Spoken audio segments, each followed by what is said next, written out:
What is going on with y'all, man? It is Black Balloon, and I'm coming back with another video, so y'all already know what's going on. Alright, y'all. Now, by the title of this video and who is on the screen, Jonbenet Ramsey, y'all already pretty much get my drift of what this video is gonna be about today, right? So, recently, you know, if y'all are avid watchers of Netflix, or if you go on the streaming app much, you would have seen that they put out a documentary and, you know, going over probably the most famous cold case in American history with Jonbenet Ramsey, who was supposedly killed in 1996 at the age of 6 years old. So in this video, y'all already know how we do on this channel. We're not necessarily trying to solve the supposed murder of Jonbenet Ramsey. You know, people have their theories of, obviously, the mom and the dad. A bunch of different theories out there, right? But in this video, we're not necessarily trying to figure out who did it. This video is mostly going to be about if this was even real at all. So the time I spent researching stuff about Jonbenet Ramsey and just going back over it, I even watched just a little bit of the Netflix documentary, but, you know, I quickly realized I was not going to finish it because there's no point, you know, in trying to solve something that wasn't meant to be solved. Now, y'all know we talk about stuff like this a lot on the channel, especially when it has to do with psyops and Freemasons and murder mysteries, especially the ones that are, I guess, exactly what I just said. They are not meant to be solved. Most of the time we're dealing with energy harvesting rituals to see how the public reacts with these murder mystery cases that, you know, was as big as Jonbenet Ramsey. Now, I'm going to expand on that a little bit more as we dig into some of the reasons why I feel that this entire thing was a psyop. Now, as always, it's not to be like, you know, I guess cruel or to not have sympathy for real cases out there. Y'all know I'm not that kind of person, because I really like to talk about those cases, especially things that have to do with the little ones, you know, as far as abuse and everything. And I don't put past the fact that parents will do stuff like this to their own kids. We see it all the time. But this one in particular, I feel is very different. And I'm going to talk about that more with y'all. And I'm pretty sure, you know, if you've never thought of it, this video may convince you that something is not right here. So with that being said, y'all, we'll go ahead and jump back to 1996 with an original news clip from when it happened. This might have been a couple months or a year after. It was like an update on the case. So this clip comes from 96 or 1997. But anyway, I like to have that texture of the original footage in the video when I can find it. Y'all already know how we do, man. So with that being said, y'all, check this out. While Jonbenet Ramsey's name is well known, her killer is still anonymous. The morning of December 26, 1996, investigators are called to a kidnapping that quickly becomes a murder investigation. The case is anything but normal. Jonbenet Ramsey's parents, wealthy and prominent in the Boulder community, tell police they found a 3-page handwritten ransom note on the back staircase of their home. Police find no signs of forced entry, no footprints in the snow. John Ramsey tells them he locked all of the doors before going to bed. Police search the home but find nothing. We were gearing up to manage a kidnapping situation. Hours pass without any word from a kidnapper. Police ask John Ramsey to check the house to see if anything is out of place. Ramsey, it is later reported, immediately heads to a room in the basement. Minutes later, he emerges holding his daughter's body. The autopsy indicates Jonbenet was found with a ligature around her neck, a fractured skull, and that she had been sexually assaulted. According to search warrants, police believe Patsy Ramsey wrote the ransom note, but have no conclusive proof. In April, the Ramseys give their first formal interview to police, and Boulder DA Alex Hunter publicly calls the Ramseys a focus of the murder investigation. But let me assure you that I did not kill Jonbenet. I did not kill my daughter, Jonbenet. The Ramseys say an intruder killed their daughter. Meanwhile, the police investigation is crumbling. The lead investigator announces in October he is leaving the force. Nearing the first anniversary, police introduce a new lead investigator, Mark Beckner, who assures the news media and the public the case is not stalled. I'm confident that it will be solved, yes. And Beckner says the Ramseys are still a focus of the investigation. All right, y'all. Now, we can just start off with some simple numbers that will clearly tell you something is not adding up. Well, it is adding up, but, as in this entire thing being a energy harvesting ritual, this lays it out without even really doing too much digging. Remember, this was back in 1996, way before the social media era of everyone tying these kind of things together. Now, I don't mean that, people weren't on this kind of knowledge, but y'all know it's completely different now, right? So just going back to when she died, nearly 3 decades after 6-year-old Jonbenet was found dead in her home in Boulder, Colorado on December 26, 1996, the identity of her killer remains a mystery. She was 6 years old. She died on the 26th in the year 1996. It's like, all right, right there, we already get so much numerology with the supposed death of Jonbenet Ramsey. One other thing to note that has to do with the numerology of Jonbenet Ramsey's death is this. Check this out. Some of y'all might remember this if you've, went over this case slightly, right? It says June 20th, in another bizarre sidelight to the Jonbenet Ramsey murder, the man who admitted stealing 2 pages of the morgue log that recorded the girl's death is now accused of trying to burn down the family's Boulder home. So, a guy named James Michael Thompson supposedly stole 2 pages out of the morgue that basically would have recorded her body coming into the morgue. Now, I didn't find anything that they got the papers back or there is actual record of her body coming into the morgue. It already makes you think about, even going back to the clip that we just watched, they said the case got really political. It wasn't investigated properly, so on and so on. A lot of this stuff just really starts to add up to it not actually being real in the first place when you really listen to it. Like, when you listen to the simple stuff and not focus on so much of human error when it comes to investigating the supposed case as if it was real. But check this out. Remember, she was 6 years old. Died on the 26th, 1996. Police arrested James Michael Thompson, a Denver area artist, also known as J.T. Colfax, on suspicion of first-degree arson and third-degree criminal trespass. According to an arrest report, James Michael Thompson was 33 years old. He confessed to trying to burn down the Ramsey home at 755 15th Street, where 6-year-old Jonbenet Ramsey was found strangled on December 26. Ain't that something? According to an arrest report, Thompson, 33 years old, y'all. He was 33. Now, if I'm not mistaken, in the first couple of scenes on the documentary on Netflix that they just released, I think the station that handled the case was on like 33rd Street, or it was like 33rd something. Now, check this out right here, y'all. Something I rarely do. I was watching the Netflix documentary. Mind you, I probably watched, 22 minutes? I maybe watched 10 more minutes after this. This is literally a screenshot from my TV. I had already saw the guy was 33 years old who tried to burn down their house, right? And then I was like, wow, City of Boulder, Public Safety Center, Police Communications, 1805 33rd Street. I was like, oh my God. It's right there in your face. It is right there what we are looking at. 33rd Street. They just happened to capture this in the first 22 minutes of the show. This is a screenshot from my TV, y'all. You're welcome to go check it out for yourself. I'm not making it up. The numbers are there. So we already know what this is. Without really going any further, there is already a very good chance that this was not real, y'all.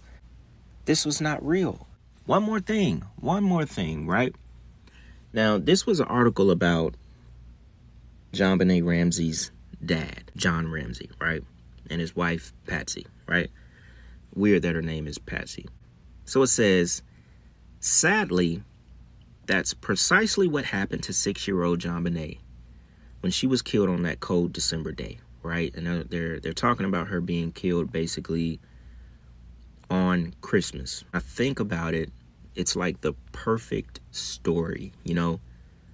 It's one of those things that are really tugging at your heart. A young girl, very, very young girl, a young white girl at that, 6 years old, you know, goes missing or whatever in her own home on Christmas Day, you know, right at Christmas. It's very, very much a energy harvesting ritual, y'all. Think about how much energy was harvested off of this ritual from people back in this time. Years, these demons were eating up energy for years off of this case. They were able to study human emotions, study reactions off of this case. I mean, think about where it happened. We just talked about this in a couple of videos ago. It happened in Boulder, Colorado. Aurora Theater shooting, Columbine High School shooting. You had so much that comes out of Colorado. You know, we already know MK Ultra. It is very much so like a military defense type of city. So much goes on there that it's no surprise that this happened there. And Lockheed and Martin just happened to, you know, basically relocate the family. If I'm not mistaken, Lockheed and Martin, I think they're behind this a lot as well, as far as just the way it all happened. They have to have something to do with this. And Lockheed and Martin is who basically contracted John Ramsey and his company. Check this out, though. It says John Ramsey and his wife Patsy found a ransom note before Jonbenet's body was discovered several hours later. Before they realized she was dead, the Ramseys was led to believe she was kidnapped and could be saved by giving her abductors $118,000, y'all. Come on. Come on, y'all. Why would they choose 118,000? All you have to do is think about the number 6. 6 plus 6 plus 6 equals 18, y'all. Just think about that. So much numerology around this case. It blew my mind just to read, oh wow, $118,000. Such an odd number. They couldn't just do 100,000. It had to be 118,000. Right? So going on to her dad, John. On December 21st, 1996, 4 days before his daughter was killed, John was celebrating a huge milestone with his employees. Now, this is important.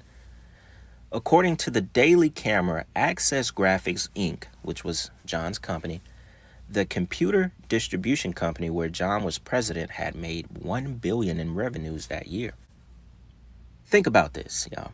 4 days before his daughter was killed, the company was celebrating making $1 billion that year. Now, remember, this is, in a sense, like, you know, in a sense, this is like a front for Lockheed and Martin. And I feel like this ritual was a part of that $1 billion company. And also, I feel like it was a part of providing and editing some of the images that I believe to be fake of the Jonbenet story. I do believe that these images could be amalgam composite images of real. Look at that. Like, that's so fucking creepy looking. That one's very, yeah. And that one triggers extreme composite images of real. Look at that. Like, that's so fucking creepy looking. That one's very, yeah. And that one triggers extreme I don't see because it. they didn't have. No, I would say I don't networks see back it. then, but they definitely had compositing, and they were working on doing compositing for a very long time because almost all magazine covers with models and stuff are composite images. Right. Even to this day, like they don't like the model is like her face might be there, but like the arms, the body, like most of it's like composite images. Right. So that does And I think it looks, it actually looks pretty good, but there's ones of her that don't look very good at all. Okay. So this was the first picture we ever saw of Jonbenet. Go up real quick. Okay. So this one was it. This was the picture that was on all the police binders. This was the picture this was the first picture released to the public before we saw any of the pageants. We didn't see anything. We just got this picture. This picture established a truth that this girl does not exist. And they even changed it because this picture was actually, she had like dead shark eyes, and her eyes are supposedly like this brilliant blue, as you'll see from all the photography. But this picture was dead eyes. It didn't look like the proportions are all off. Her forehead's like 8 inches long. Yeah, the forehead and the hair is wrong. And just it's an adult head. It's an adult head, yeah. They changed it. They updated the image a couple of years later, reintroduced it, and got rid of the one up top. They stopped using the one up top. They started using this one because it was softer. It looked a little bit more natural. What do you think about her?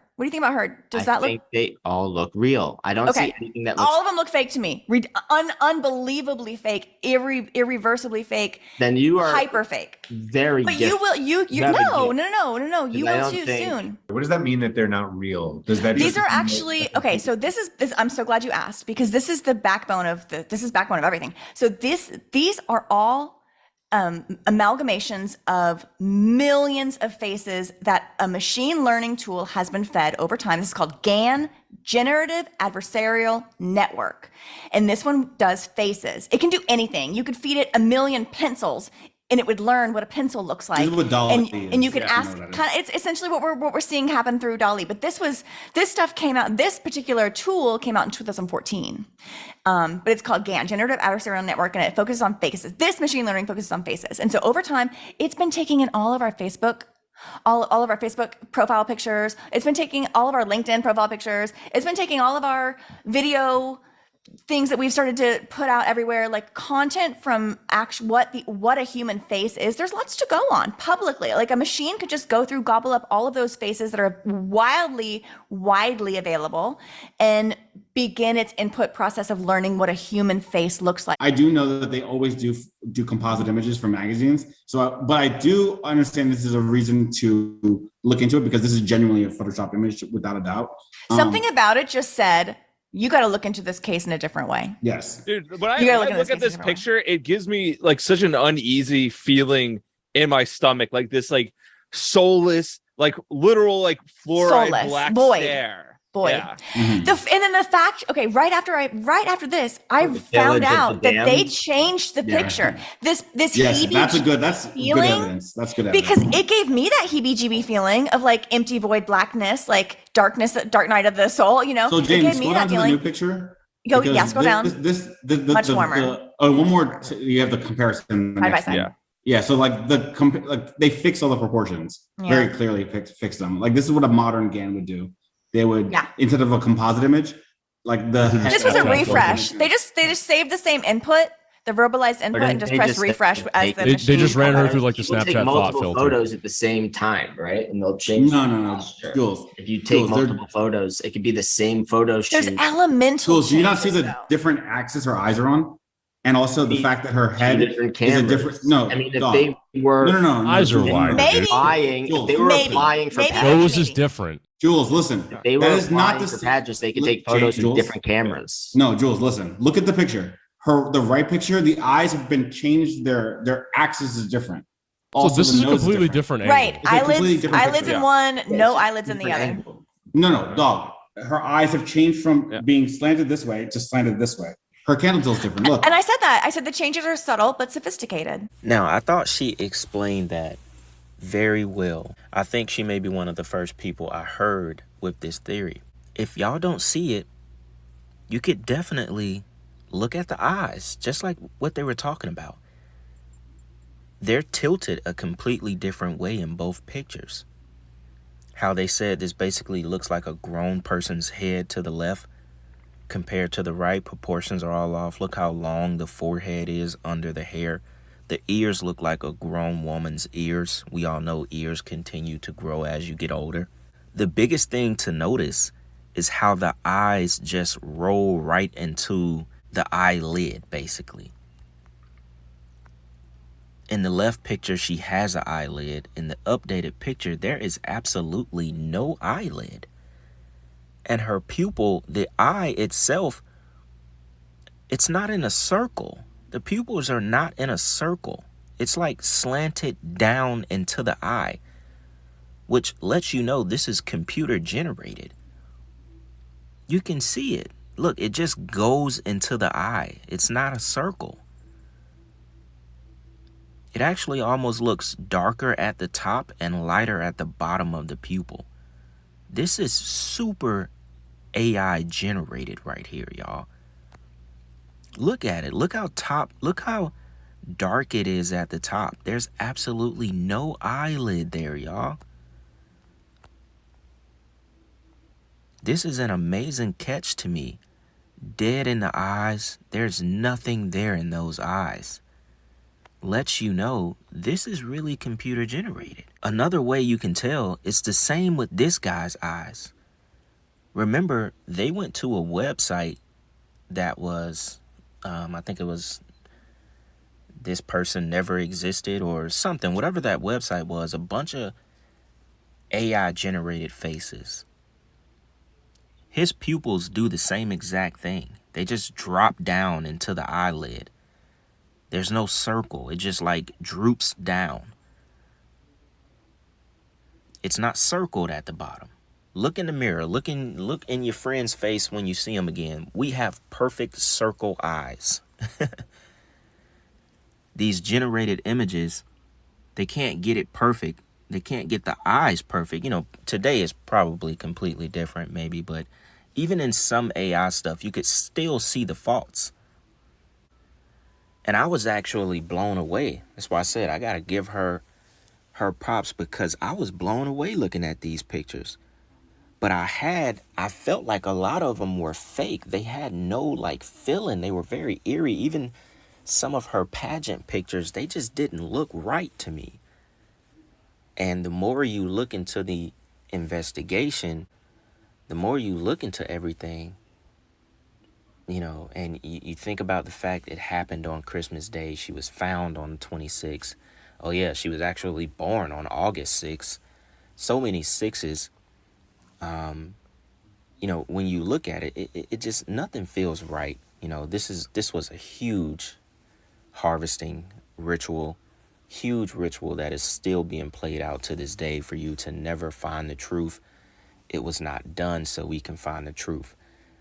So I thought that clip was very interesting, y'all. Here, I do have one last article I want to read to y'all, and it's about the pathologist that did the autopsy and stuff on Jonbenet Ramsey, right? So we'll jump into that article so we could get to know him really quick. And we'll go ahead and end this video, y'all. Now, when it comes to seeing the people behind the supposed death of Jonbenet Ramsey, I thought it was pretty important to read this article. The article is titled Cyril Wecht, Famed Pathologist Who Analyzed JFK, Elvis, Jonbenet Ramsey, and more, including Anna Nicole Smith. He died at 93 years old. Renowned forensic pathologist Dr. Cyril Wecht died peacefully Monday at the age of 93. The former medical examiner famously analyzed the death of President John F. Kennedy, Elvis Presley, Jonbenet Ramsey, Anna Nicole Smith, and others. He also previously weighed in on the Gabby Petito and Ellen Greenberg cases for Fox News Digital. He was the first civilian permitted to examine the evidence from the assassination of President John F. Kennedy at the National Archives, and the first person to discover that the president's brain and related material was missing. An obituary from the Administrative Office of Pennsylvania Court states he was the nation's foremost critic of the Warren Commission's infamous single bullet theory when it ties to JFK.